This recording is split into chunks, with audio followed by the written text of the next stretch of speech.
I believe that having a 1% allocation of Bitcoin to global assets, that would be $9 trillion. If you look at global investable assets, it's about $900 trillion. So $9 trillion would be 9 times today's price. So about $500,000. You're looking at somewhere about $400,000 or $500,000. So that's an easy. That I think we're going to get to that probably my opinion will be before 2030. Whatever you allocate to Bitcoin, just expect it to be an illiquid asset for years, because we're still in a period of great volatility. And we call it a great store of value, and it is over a long period of time. It is not a good store of value if you need capital day to day, that you need to be selling Bitcoin in order to access that capital. It just isn't there yet. It will be, in my opinion, soon enough, but it's not there yet. So whatever you allocate to it has to be a long-term investment, years long. I would say 4 years is a pretty safe bet. If you don't need your capital in 4 years, then you're probably okay. It would be better if you say you don't need it for 10 years or longer. This is part of your retirement strategy. This is part of your strategy to opt out of this fiat madness where they just print money endlessly and you can't keep up. So that's really the most important thing. Lavish projects that Bitcoin could reach valuations between $400,000 to $500,000 by 2027, 2028, driven by an increasing allocation of global assets to Bitcoin. With global investable assets valued at approximately $900 trillion, a modest 1% allocation to Bitcoin would equate to $9 trillion, about 9 times its current market cap. Lavish argues that such an allocation is not only plausible but inevitable. As more institutional investors recognize Bitcoin's potential, he believes that by 2035 to 2040, Bitcoin could capture 3 to 5% of global assets, with its total market cap reaching between $25 and $30 trillion. This shift will occur as investors move away from depreciating traditional assets like long-duration government bonds and real estate in favor of Bitcoin's superior long-term store of value properties. Please take a little time to like this video, subscribe to the channel, and turn on post notifications for more videos like this. You can also check out our other videos on cryptocurrencies and the overall digital asset space and drop your comments and observations in the comments section below. Everything you do helps with the YouTube algorithm and immensely contributes to the channel's growth. Thanks and enjoy the video. Along the way, you could have volatility because of economic events. You could have you could have another great financial crisis. It's possible. You could have a severe drawdown and then a massive move up. How much money have we printed since then? If you look on average, we're printing about 7.7 to 0.1% is the expansion of the money supply since the early 1970s. So that's just natural. So ignoring that and not really factoring in the inflation adjusted Bitcoin, because we don't know how much inflation there will be, it's to me, it's easy to get to a 3 to 5% allocation of global assets in the next 10 to 15 years. So if you're looking at right now, we're at the end of 2024, 2035 to 2040, if Bitcoin is not a 25 to 30 trillion dollar asset, I would be surprised. And at that point, when it does get to that critical mass of what we were talking about before, is it's climbing up to it, then Bitcoin will start drawing not just investments from stocks and real estate and gold, but it'll start drawing investments from bonds. Because who in their right mind would want to own a 30-year bond, a 30-year treasury, when they know that it will underperform on a real yield? Meaning the yield they get on that treasury is not going to surpass the rate of real inflation, the true rate of inflation, which is the expansion of the money supply. So if you're not getting an 8 or 9% yield on long-term treasuries, you're likely going to underperform and you're going to lose purchasing power from those treasuries. And so if you're trying to match duration of an insurance portfolio or something, that's going to put you in a really tight spot. And we saw that happen out in England and in Europe, especially with the Bank of England. It was now 2 years ago in fall. The gilt serve. In the gilt meltdown, because institutions, pension funds, were levering up the rate of yield that they were getting on the gilt, the British government bonds, the UK government bonds.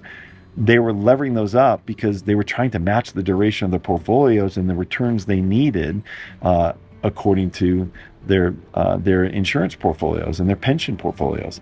And so it put them in a tight spot where the pensions went to the Bank of England and said, because of a rapid deflation of their currency, they had a problem where they were going to go insolvent. So we saw this happen. We've seen this happen, and that is where we're headed, where Bitcoin starts taking allocation from long duration treasuries because it's a better store of value.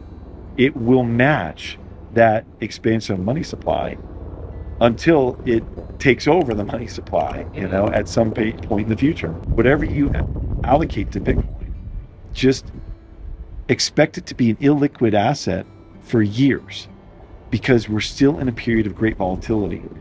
And we call it a great store of value, and it is over a long period of time. It is not a good store of value if you need capital day to day, that you need to be selling Bitcoin in order to access that capital.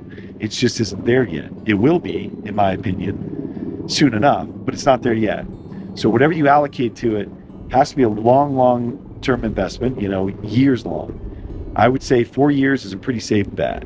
If you don't need your capital in 4 years, then you're probably okay. It would be better if you say you don't need it for 10 years or longer.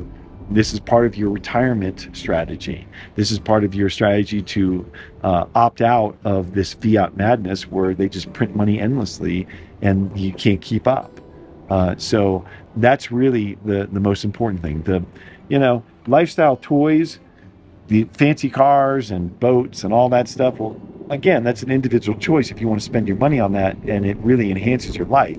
But if it's just to buy things, depreciating assets are not beneficial to you.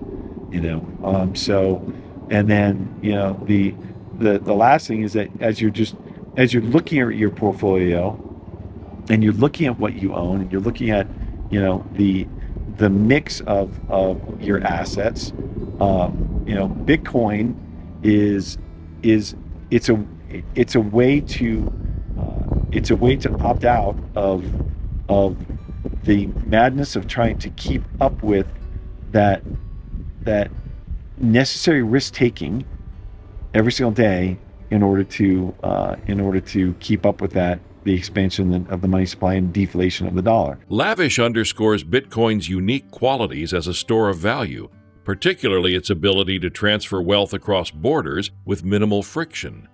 Unlike gold or traditional financial systems, Bitcoin allows users to move billions of dollars within minutes at a fraction of the cost, highlighting its efficiency and resilience. He contrasts Bitcoin's utility with the challenges of transferring large sums through the existing financial infrastructure, which is slow, expensive, and prone to regulatory bottlenecks. He also emphasizes that Bitcoin's long-term value proposition lies in its fixed supply and resistance to inflationary pressures. As the broader public becomes more aware of the limitations of fiat money, Lavish believes that Bitcoin adoption will accelerate. However, he cautions that Bitcoin is still misunderstood by many investors, with misinformation from mainstream media contributing to confusion about inflation and the broader economic landscape. When you're in an environment, Luke, and you're teeing this question up, and you know the answer already, but when you're in an environment that you have a value, a currency is devaluing, then you want to be a net borrower. You want to be short that currency so you can pay it back in cheaper dollars later, which is exactly what the U.S. Treasury is doing. That's why they want inflation. They want inflation so that they're borrowing money from the public and then paying it back to them later with cheaper dollars. And so that's the bet. So as you said, if you have the ability to borrow money on your HELOC or even a personal line of credit at a reasonable rate, and those rates are going to be coming down here in the next year or two, then that may make sense. The only thing that I strongly urge people and caution people with, and I have used these lines of credit, particularly in times where you have capital calls for private investments or venture capital investments, where you see a great opportunity that you want to take advantage of. I've used those, but I've always kept it where I can maintain that line without any worry about being able to make those payments from month to month, because I'm generating enough income in another area that I can use that to pay that down while I'm taking advantage of an opportunity over here, and that just bridges that gap. So that is a very useful thing. It's a great tool.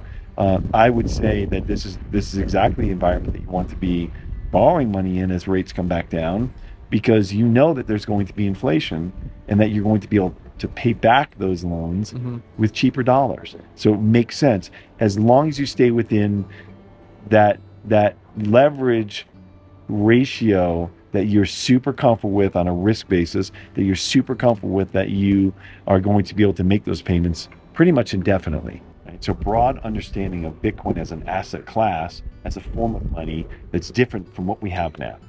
You know, what do I mean by that? Well, different as an asset class, as a store of value, different than the current money system that we have, the ability to exchange it so easily and readily, the ability to move billions of dollars in just minutes for a fraction of the cost that it would take to send billions of dollars on either the wire system or through gold or something like that. Like, it's a completely different, mindset. And so how is it different as a store of value? That's essential for people to understand. There's a lot of misinformation out there, as you and I both know, and we talk about all the time, that people are confused. And your normal investor, your typical citizen, is not thinking about how the money is broken. And they're not thinking about, why is it so difficult for me? And inflation, like what exactly is it? What's normal? Is inflation normal or not?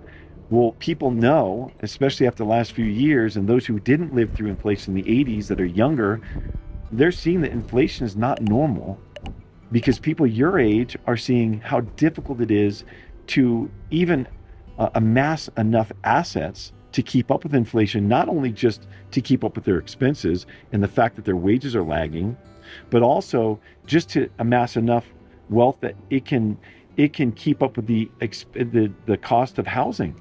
So we know it's not normal. People are feeling it's not normal, but they don't really understand why.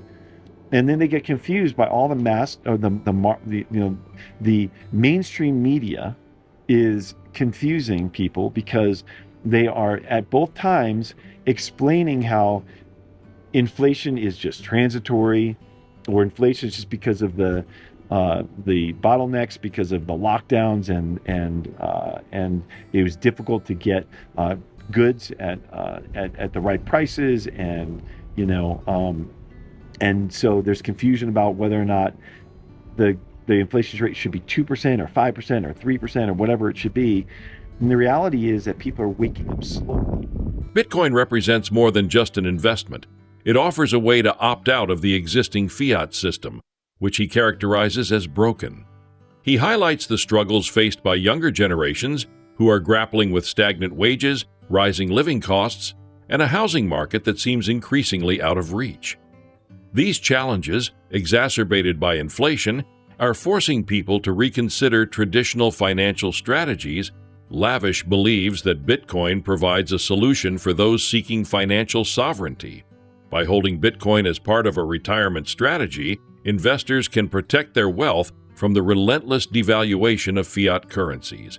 He advocates for a disciplined, long-term approach to Bitcoin investment, where individuals allocate a portion of their portfolio to Bitcoin and hold it for several years or even decades. Please like and subscribe my channel.